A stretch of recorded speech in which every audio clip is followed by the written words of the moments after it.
Welcome to my channel, The Story Seekers.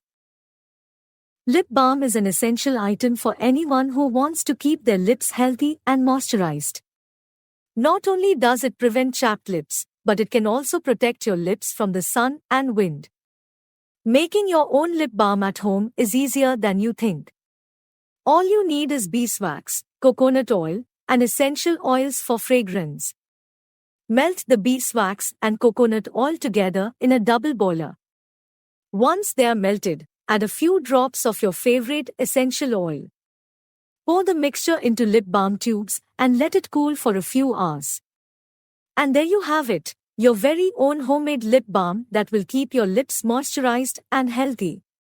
So why not try making your own lip balm at home? It's a fun and easy DIY project that can save you money and give you the perfect lip balm for your needs.